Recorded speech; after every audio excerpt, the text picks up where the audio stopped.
Hello friends, dear guys, good evening. You are most welcome to my YouTube channel Branded English. If you visit first, please subscribe the channel. If you like video, please like, share and comments. Dear friends, मेरे प्यारे प्यारे विद्यार्थियों, branded English आपके लिए बहुत ही अच्छे प्यारे सुंदर से वीडियोस प्रोवाइड कर रहा है। चैनल को सब्सक्राइब कर लीजिए और अधिक से अधिक शेयर कीजिए। वीडियो अच्छा लगे तो कमेंट बॉक्स में कमेंट भी अच्छे प्यारे से ज़रूर ड्रॉप करिए। आज हम डिस्कस करेंगे प्रेजेंट इंडेफिनिट टेंस। पिछले सेशन में हमने टेंस कितने प्रकार के होते हैं, उनके पार्ट कितने होते हैं, ये सब डिस्कस किया था। तो आज हम पहला part present indefinite tense discuss करेंगे। क्या है हमारा प्रेजेंट इंडेफिनिट टेंस?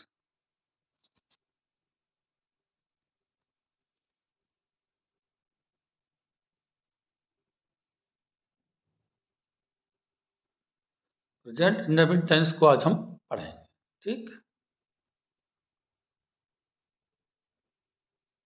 पहले पहचान देख लेते हैं।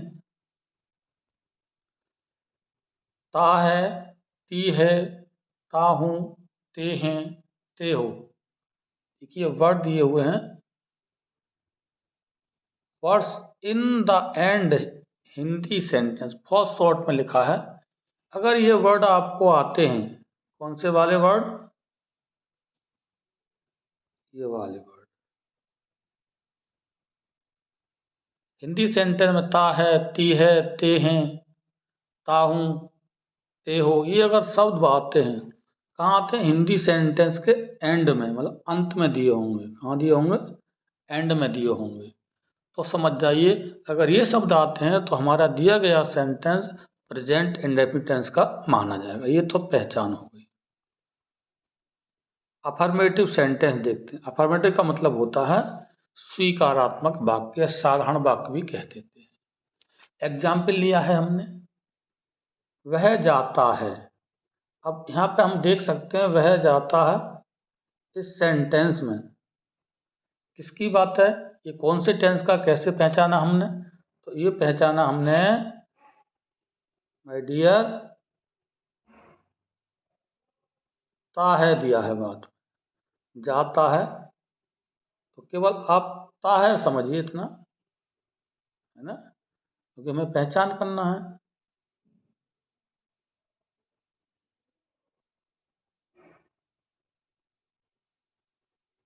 ठीक है, ये जो है इतना समझ, ता है दिया है। अगर ता है ये दिया है, इसका मतलब है कि हमारा दिया गया सेंटेंस प्रेजेंट इंडेफिनिट टेंस का है। अब इसको बनाएंगे कैसे? इसको बनाने का बहुत सीधा आसान तरीका है। सबसे पहले हम सब्जेक्ट लेते हैं, सब्जेक्ट ही आ गया, फिर पीछे से बनाते हैं। है की अंग्रेजी इसमें नहीं लगाते हैं, है, और हो। है की अंग्रेजी होती है इज, हूँ की अंग्रेजी होती है एम, और हो की अंग्रेजी होती है आर। इज, एम, आर, ये सब इनकी अंग्रेजी होती है हैं, हूँ, हो। इन सब की अंग्रेजी इसमें नहीं लगाते हैं। ठीक है, ये ध्यान रखना।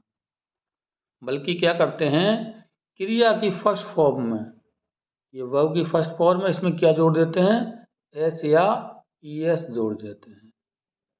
एस कहाँ जोड़ेंगे, ई एस कहाँ जोड़ेंगे, ये भी हम आपको बताएंगे। जब किसी वर्ब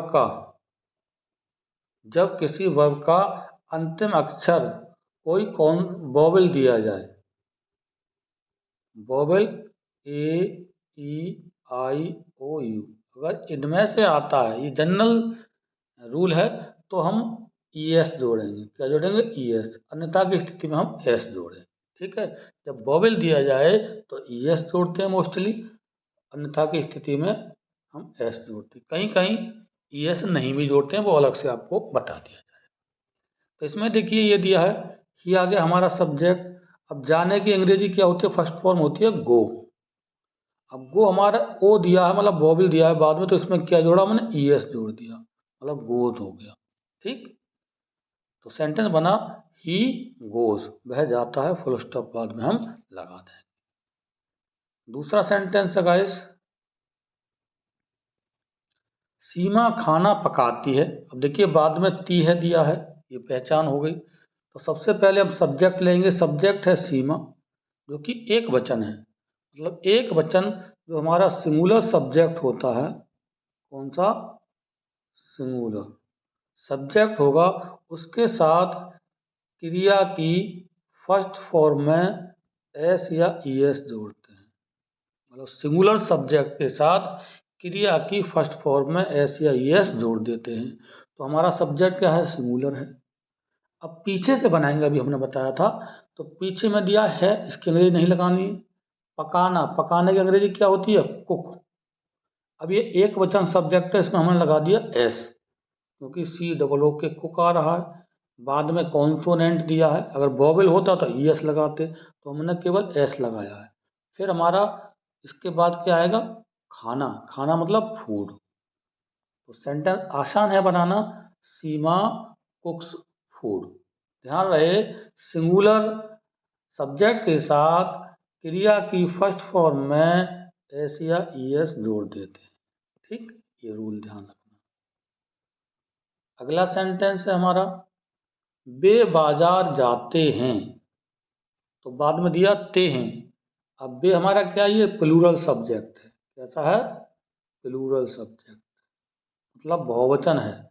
अगर प्लूरल सब्जेक्ट है तो इसके साथ केवल और केवल क्रिया की फर्स्ट फॉर्म का प्रयोग करेंगे। क्या करेंगे, क्रिया की फर्स्ट फॉर्म का प्रयोग करेंगे, एस या ई एस का प्रयोग नहीं करेंगे। मतलब प्लूरल सब्जेक्ट होने पर, जब हमारा सब्जेक्ट प्लूरल हो, तो केवल केवल क्रिया की फर्स्ट फॉर्म का प्रयोग करते हैं, उसमें एस ई एस नहीं जोड़ते हैं। ठीक, अब कैसे बनाएंगे इसे देख लेते हैं।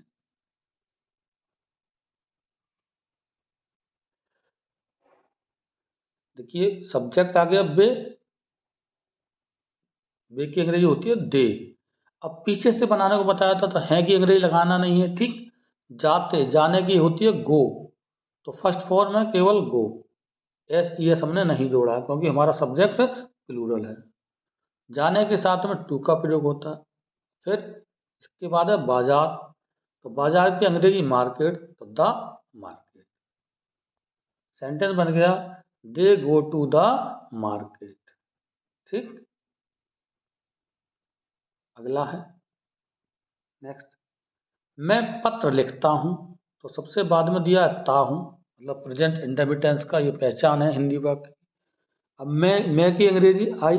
अब देखिए मैं के साथ में, अर्थात आई के साथ में क्या लगाते हैं, वर्ब की फर्स्ट फॉर्म लगाते हैं। वैसे तो आई एक वचन होता है, बहुवचन नहीं होता, ये ध्यान रखना, क्योंकि सिंगल है। लेकिन बहुवचन वाली क्रिया का प्रयोग करते हैं आई के साथ, तो क्रिया की फर्स्ट फॉर्म लगाएंगे, इसमें भी एस ई एस नहीं जोड़ेंगे। तो बन जाएगा मैं की अंग्रेजी आई हो गई। पीछे से लेंगे हूँ की अंग्रेजी लगाना नहीं है। अब क्या है, लिखना, लिखने की क्या होगी, राइट, केवल फर्स्ट फॉर्म आ गई इसकी। फिर है पत्र, पत्र की ए लेटर, तो बन जाएगा आई राइट अ लेटर, बाद में फुल स्टॉप लगा दें। ये हमारे अफर्मेटिव सेंटेंस हो गए। अब हमने एक फॉर्मूला बना दिया जिससे आराम से आप कर सकते हैं। सबसे पहले सब्जेक्ट रखते हैं, फिर वर्ब की फर्स्ट फॉर्म रखते हैं, इसके साथ प्लूरल सब्जेक्ट के साथ, प्लूरल सब्जेक्ट के साथ एस या ई एस जोड़ेंगे। एस ई एस किसके साथ जोड़ेंगे, सिंगुलर सब्जेक्ट के साथ,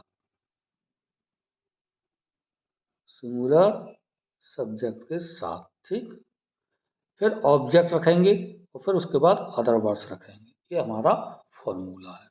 दोबारा देख लीजिए, सब्जेक्ट, वर्ब की फर्स्ट फॉर्म प्लूरल सब्जेक्ट के साथ, एस ई एस जोड़ देंगे इसमें सिंगुलर सब्जेक्ट के साथ, फिर ऑब्जेक्ट लाएंगे, फिर अदर वर्ड्स, बाद में फुल स्टॉप। ये हमारा अफर्मेटिव सेंटेंस पूरा हो गया। निगेटिव सेंटेंस देखते हैं। निगेटिव सेंटेंस में देखिए पहचान तो वही रहेगी हमारी, ता है ती है, लेकिन नहीं दिया होगा इसमें, नहीं वर्ड दिया, नेगेटिव हो जाएगा। तो इसमें क्या होता है, सिंगुलर सब्जेक्ट के साथ, जो हमारे सिंगुलर सब्जेक्ट होते हैं, सिंगुलर सब्जेक्ट के साथ क्या लगाते हैं, डज नॉट लगाते हैं।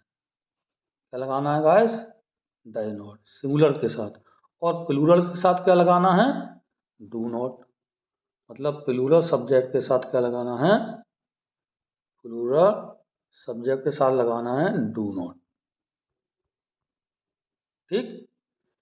तो हमारा अब ये देखना है, वह गाना नहीं गाता है, तो वह सिंगुलर है तो ही आ गया।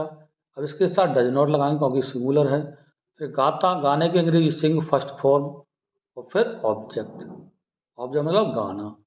या सीधा सीधा देखिए, हमने आइडिया दिया था आपको, सब्जेक्ट लाए पहले, फिर पीछे से बनाएंगे। है कि अंग्रेजी लगाना नहीं है। नहीं गाता, नहीं गाने की मतलब डज नॉट लगाएंगे, फिर गाने की सिंग, और फिर ये वाला ऑब्जेक्ट है ए सॉन्ग। इसमें एस ई एस नहीं लगाएंगे, ये ध्यान रखना। नेगेटिव सेंटेंस में डज नॉट लगा करके एस या ई एस का प्रयोग नहीं करते हैं। केवल क्या लगाना है? डज नॉट लगाना है। अगला देख लो, तुम रामायण नहीं पढ़ते हो। अब इसमें मेरे प्यारे विद्यार्थियों क्या है? तुम मतलब बहुवचन है, प्लूरल है, तो यू आ गया। अब प्लूरल के साथ क्या लगाएंगे? Do not. जब हमारा सब्जेक्ट प्लूरल होता है तो डू नॉट लगाते हैं। डू नॉट रीड, पढ़ने की रीड हो जाएगी द रामायण। जो भी इतने हमारे रामायण है, महाभारत है, पुराण है, कुरान है, बाइबल है, गीता है, इन सबसे पहले क्या लगाना है? दा का प्रयोग करना है, ये ध्यान रखना। ठीक। तो हमारा सेंटेंस बन गया, you do not read the Ramayana. Next है, हम आज अपने विद्यालय नहीं जाते हैं। तो हम बहुवचन बी हो गया, इसके साथ डू नॉट लगा दिया। जाने की फर्स्ट फॉर्म हो गई गो, ये बहुवचन के साथ डू नॉट, बी वन बनेगा। गो के साथ टू लगाते हैं। अपने विद्यालय या हमारे विद्यालय, तो आवर स्कूल। बी के साथ अपने की अंग्रेजी क्या लगाएंगे? आवर लगाई जाती है, ये ध्यान। फिर विद्यालय स्कूल। अब आज, आज की अंग्रेजी होगी टुडे। क्रम वही है, पहले सब्जेक्ट लाए, फिर डू नॉट लगाया, फिर पीछे से चलते आए। है की अंग्रेजी लगानी नहीं है। जाने की अंग्रेजी गो आ गई, अपने विद्यालय की आवर स्कूल हो गई, आज की टुडे। मतलब subject low, do not does not लगाओ, पीछे से बनाते चले जाओ, आराम से सेंटेंस बन जाएगा। मैं पतंग नहीं उड़ाता हूँ। आई के साथ भी क्या लगाना? डू नॉट लगाना है, क्योंकि ये बहुवचन के रूप में यूज किया जाएगा, वैसे होता एक वचन है। फिर फर्स्ट फॉर्म, उड़ाने की फ्लाई, पतंग ए काइट। तो I do not fly A kite. क्रम वही है, देखो दोबारा चेक कर लो। सब्जेक्ट पहले ले आएंगे, उसके साथ डू नॉट लगाएंगे, पीछे से बनाएंगे, हैं कोई लगानी नहीं है क्योंकि उड़ाने की फ्लाई हो गई, और फिर पतंग की काइट हो गई। I do not fly a kite. ठीक।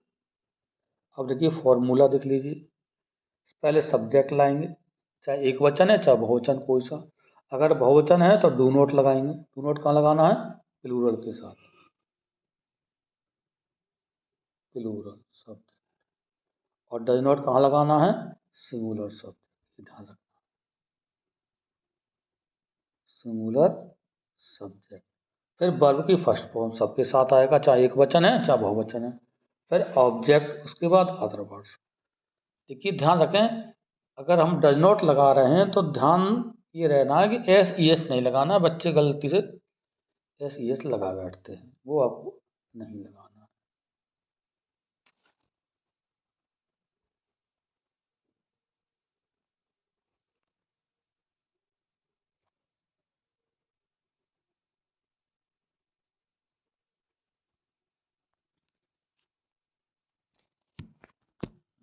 थोड़ा सा मिस्टेक हुआ, हाँ देख लेते हैं।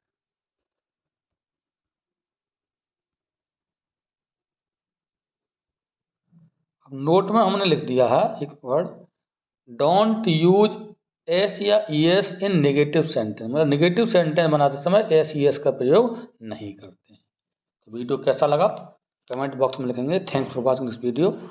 यदि सब्सक्राइब नहीं किया है तो प्लीज़ सब्सक्राइब कर लीजिए, आपसे निवेदन है। थैंक्स।